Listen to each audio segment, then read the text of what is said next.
It's raining! It's raining! Umuulan ng 3 points sa magkabilang panig mga boss. Nagkaroon din ng black party. Ang daming butata ang mga inabot. May napapaplex mode pa. Game 4 na nga ng labanang TNT and SMB. Tatabla ba TNT o patuloy ng aalagwa ang SMB sa serye? Roger Pugoy dire-diretso kaagad sa basket for 2 points. Itong si BGR nagparamdam din kaagad. Samahan mo pa yan ng isang 3-point shot ni Kelly Williams. Ang lakas ng signal ng tropang 5G. Samantalang hirap naman makakuha ng puntos ang SMB. Ang higpit ng depensa kay Abay. Umabot na nga sa 8 ang lamang ng TNT. 4 na minuto ang natitira sa first quarter. Samantalang to the rescue naman itong si Wami Chongson para sa SMB, adding his back-to-back 3-point shot. Samahan mo pa ng napakahirap na step back 3-point shot ni Jericho Cruz. Kaya natapos ang first quarter na lamang lang ng 4 ang TNT.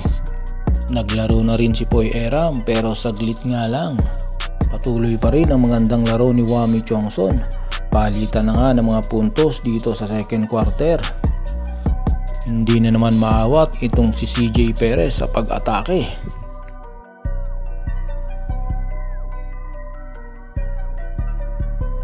At dito nga sa second quarter naganap ang black party, kabilaan ng butata na magkabilang koponan. Sobrang higpit ng depensa ng bawat team.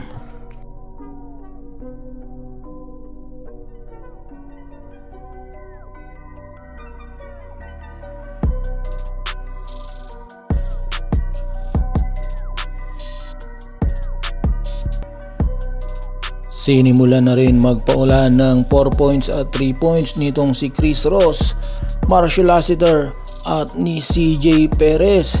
Ayaw na magpaawat ng mga beermen.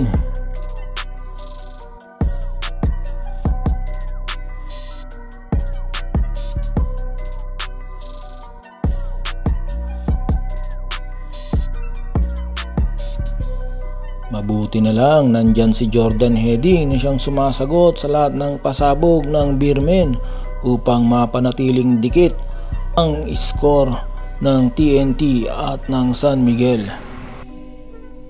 Pero pagpasok ng fourth quarter, the show all goes to Jericho Cruz. Napapaplex pa. Kaliwat kanan ng atake, 3 points dito, 3 points doon. Wala nang makapigil kay Jericho Cruz.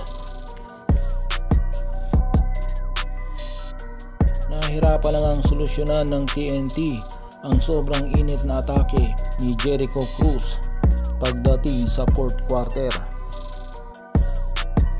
Nagpahabol pa nga ng isang napakalupit na step back 3-point shot itong si CJ Perez upang iselyo ang panalo ng San Miguel.